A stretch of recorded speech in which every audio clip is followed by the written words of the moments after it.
Guys, എല്ലാവർക്കും ഒരു പുതിയ വീഡിയോയിലേക്ക് സ്വാഗതം. അപ്പം നമ്മളാ നല്ല മഴ വരുന്നുണ്ട്, ഇതാക്കണ്ട, നല്ല മഴ വരുന്നുണ്ട്, നല്ലതായിട്ടാ. ഇന്ന് ഓൾറെഡി നമ്മൾ പ്ലാൻ ചെയ്തിട്ടുണ്ടായിരുന്നു പുഴയ്ക്ക് പോയിട്ട്. എന്താ ഇനി ഇപ്പോൾ വെള്ളം പിടിക്കേണ്ട ആവശ്യമൊന്നുമില്ല, മോട്ടർ എടുക്കണം, പുഴയിൽ നിന്ന് മോട്ടർ എടുക്കണം എന്ന് ഓൾറെഡി പ്ലാൻ ചെയ്തിട്ടുണ്ടായിരുന്നു. അപ്പോൾ ഇന്ന് നല്ല മഴ വരുന്നുണ്ട്. ഈ മഴ വരുന്നതുകൊണ്ട് മാത്രം ഞാനും പോകാമെന്ന് വിചാരിച്ചില്ലെങ്കിൽ ഞാൻ പോകുന്നുണ്ടാവട്ടില്ലായിരുന്നു.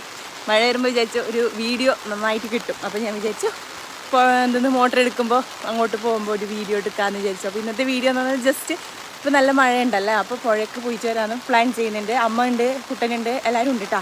കുട്ടൻ പോയി, ഇപ്പം അമ്മനെ വെയിറ്റ് ചെയ്തിരിക്കുകയാണ്. ഞാൻ യൂട്യൂബ് അല്ല യൂട്ടി കുറേ ദിവസമായി യൂട്ടിക്ക് മഴയെല്ലാം കൊണ്ടിട്ട്. ശരിക്കും ഈ വർഷം നല്ല മഴ ഒന്നും ഇല്ലാത്തതുകൊണ്ട് ഈ വീട്ടിക്ക് ഭയങ്കര കൊതി മഴ. നമ്മളെ പൂക്കളെല്ലാം വിടർന്ന് സുന്ദരിയായി നിൽക്കുന്നുണ്ട്. പിന്നെയുണ്ടല്ലോ അതാ ഈ പൂവിൽ ഇപ്പോൾ മഴ വരുമ്പോൾ ഈ പൂവിൻ്റെ ഉള്ളിൽ നല്ല വെള്ളം നിറയും. അതിനെങ്ങനെ കുടിക്കണം കേട്ടോ, എന്താ ടേസ്റ്റ് അറിയാം, നല്ല രസമുണ്ട്. അങ്ങനത്തെ ശീലം ഉണ്ടെങ്കിൽ പറയണം ആർക്കെങ്കിലും. എനിക്ക് പൊതുവെ ആ ശീലമുണ്ട്, റോസാപ്പൂവിൽ വെള്ളം നിറഞ്ഞിട്ടുണ്ടെങ്കിൽ അത് കുടിക്കാൻ ശരിക്കും എന്താ നല്ലതാണെന്ന് പറയുന്നത് കേട്ടിട്ടുണ്ട്. എന്തെന്ന് സൗന്ദര്യം വർദ്ധിക്കും എന്നെല്ലാം പറയുന്നത് കേട്ടിട്ടുണ്ട് കേട്ടോ. നിങ്ങൾ ഒന്ന് ട്രൈ ചെയ്യൂ. ഇതാ നമ്മളെ ഡ്രാഗൺ ഫ്രൂട്ടിലൊരു പൂവാവുന്നുണ്ട്. അമ്മ വരുന്നുണ്ട്. ഇനിയിപ്പോൾ നമുക്ക് പോവാം. നല്ല രസമുണ്ട് കേട്ടോ ശരിക്കും മഴയ്ക്ക് ഇങ്ങനെ പോകാൻ വേണ്ടിയിട്ട്. കഴിഞ്ഞ വർഷം എന്ന് പറഞ്ഞാൽ ഞാനും തന്നെയും നല്ല മഴ ഉണ്ടായിരുന്നു. ഞാനും തന്നെയും എന്തെന്ന് കുറേ വീഡിയോസ് എല്ലാം എടുത്തന്നെയായിരുന്നു ഈ മഴയ്ക്ക്. പക്ഷേ ഈ വർഷം ഒന്നും കിട്ടിയിട്ട് ആ മഴ ഇല്ലാത്തതുകൊണ്ട്. പക്ഷേ ഇന്ന് നല്ല മഴ ഉണ്ട്, നല്ലതേ. ഇതെങ്ങനെ മിസ്സാവുന്നുണ്ട്. നമ്മൾ അങ്ങനെ പുഴയിലെത്തി. ഭയങ്കര കാടിട്ടാ. ഞാൻ ഈ ഭാഗത്തിൽ അധികം വരില്ലൊന്നുമില്ല, എനിക്ക് അറിയൊന്നുമില്ല. പുഴ ഉണ്ടാ വെള്ളം കയറുന്നുണ്ട്. പക്ഷേ ശരിക്കും വെള്ളം കയറി ഇതെല്ലാം അറിയും. ഇതെല്ലാം ഇങ്ങോട്ട് മൊത്തം വരും. അതിന് മുമ്പ് എന്തെന്ന് നമ്മളെ മോട്ടർ എടുക്കാനുള്ള പ്ലാനാണ്. പക്ഷെ ഇതൊന്നും കാണുന്നില്ല. അവർ രണ്ടുപേരും മോട്ടർ പൈപ്പ് എടുക്കുന്നുണ്ട്. നമ്മളിതാ കുടൻ്റെ ഉള്ളിൽ അല്ല യൂട്ടിനേക്കാളും വലുതുണ്ട് കുട. അല്ല യൂട്ടി ഉണ്ടായിട്ട് എനിക്ക് ഹെൽപ്പ് ചെയ്യാൻ പറ്റുന്നില്ല. അമ്മ മിക്സ് ചെയ്തിട്ട് പണി കംപ്ലീറ്റ് ആവുന്നുണ്ട്. പോയി വരുന്നുണ്ട്. അങ്ങനെ തുണിയൊക്കെ കുട്ടനും കൂടി പൈപ്പ് വലിച്ചെടുത്തിട്ടുണ്ട്. ശരിക്കും പറഞ്ഞാൽ ഒന്നും കാണുന്നില്ല. ഇത് വെള്ളമായിട്ട് കളിച്ച് വെള്ളമായിട്ട് പറയുന്നത് കാടായിട്ട്. അപ്പോൾ സെറ്റായി നമ്മുടെ പണി കഴിഞ്ഞു. എവിടെ പോന്നേ? അങ്കനവാടി പോന്നേ. എവിടെ പോന്നേ? നമ്മൾ അങ്കനവാടി പോന്നേ. എവിടെ പോന്നേ? എന്തിന് ഇന്നെന്ത് വരുന്നു? പോളിയോ എരിഞ്ഞെന്നെ വീട്ടി ഇവിടേക്ക് ടൂട്ടിട്ട് കാണിച്ചു കൊടുക്ക്. നൈൽ പോളിഷ് എടുത്ത് വീട്ടിൽ കാണിച്ചു കൊടുത്തു. ഇവിടെ കരിഞ്ഞെന്തീന്?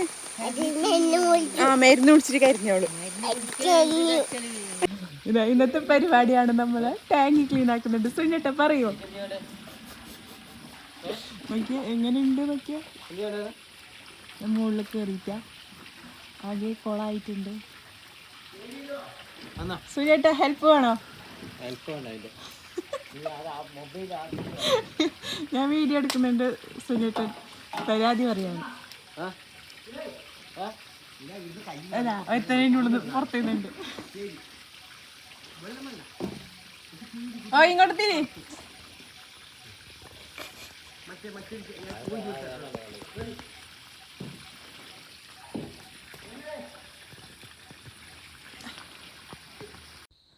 അങ്ങനെ ഞങ്ങൾ നെക്സ്റ്റ് പരിപാടി എന്ന് പറഞ്ഞാൽ ചിക്കൻ കറി വെക്കാമെന്ന് കേട്ടോ. നാടൻ ചിക്കൻ കറിയാണ് വെക്കുന്നത്. അതുകൊണ്ട് തന്നെ നമ്മൾ തേങ്ങയും പിന്നെ ഉള്ളിയും ചുട്ടെടുത്തത് കേട്ടോ, നെരുപ്പിലിട്ട് ചുട്ടെടുത്തിട്ടാണ് ഇന്ന് കറി വെക്കാൻ പ്ലാൻ ചെയ്തിട്ട്. അതുപോലെ തന്നെ പിന്നെ നമുക്ക് ഒറോട്ടിയും ചൂടാമെന്ന് പ്ലാൻ ചെയ്തിട്ടായിരുന്നു. അമ്മയും ഞാനും കൂടി എന്താ അതിന് വേണ്ട സെറ്റപ്പൊക്കെ റെഡിയാക്കുകയെന്ന്. അരി ഓൾറെഡി കുതിർത്ത് വെച്ചായിരുന്നു. പിന്നെ അമ്മ കടഞ്ഞു വന്നു കേട്ടോ. നന്നായി ഒറോട്ടിക്ക് പാകത്തിന് കടഞ്ഞു വന്നു. ഞാൻ എന്ത് ചെയ്യുന്നാൽ അപ്പം ചുട്ടെടുത്തു കേട്ടോ. ശരിക്കും പറഞ്ഞാൽ എന്ന് പറഞ്ഞാൽ ഒരു നമ്മൾ സാധാരണ ഫുഡ് ഉണ്ടാക്കുന്നില്ല, കുറച്ച് വ്യത്യസ്തമാണ്. കുറച്ച് പണിയുണ്ട് കേട്ടോ ഇത് ചെയ്യാൻ വേണ്ടിയിട്ട്. പക്ഷേ ടേസ്റ്റാണ്, ഭയങ്കര ടേസ്റ്റാണ് കഴിക്കാൻ. ചിക്കൻ കറിയും ഈ ഒറോട്ടിയും കഴിക്കാൻ ഭയങ്കര ടേസ്റ്റാണ്. ഇതെല്ലാവരും കഴിച്ചോന്നോ എനിക്കറിയില്ല. എന്തായാലും ഇതൊരു കാസർഗോഡ് സ്റ്റൈൽ ഫുഡാണെന്നാണ് എൻ്റെ വിശ്വാസം. അല്ലെങ്കിൽ പറയാട്ടോ, എല്ലായിടത്തുണ്ടെങ്കിൽ പറയണേ. അപ്പോൾ ഞങ്ങളിതാ വൈകുന്നേരം ഒറോട്ടി ചുട്ടെടുത്ത് കഴിഞ്ഞു. എല്ലാ പണിയും കഴിഞ്ഞു കേട്ടോ. അവർ ടാങ്കൊക്കെ ക്ലീനാക്കി വരുമ്പോഴത്തേക്ക് നമ്മൾ ചിക്കൻ കറിയും അതുപോലെ തന്നെ അപ്പവും ഒക്കെ റെഡി ആയിരുന്നു. പിന്നെന്താ പറയുക, വൈകുന്നേരം ഞാനും മമ്മിയും എല്ലാവരും കൂടി ഒന്നിച്ച് കഴിച്ചു. ശരിക്കും പറഞ്ഞാൽ ഈ അപ്പം എന്ന് പറയുമ്പോൾ കോഴിക്കറിയിൽ ഇങ്ങനെ കുതിർത്ത് വെച്ച് ഇങ്ങനെ എടുത്ത് കഴിക്കുമ്പോൾ ഉണ്ടാകുന്ന ടേസ്റ്റ് ഒന്നും ഭയങ്കര ടേസ്റ്റ് കേട്ടോ. അത് പറഞ്ഞറിയിക്കാൻ പറ്റില്ല. എന്തായാലും എല്ലാവരും ഒന്ന് കഴിച്ച് നോക്കണം കേട്ടോ. അപ്പോൾ നെക്സ്റ്റ് നല്ലൊരു വീഡിയോയിൽ കാണുന്നവരെ ടാറ്റാ ബൈ.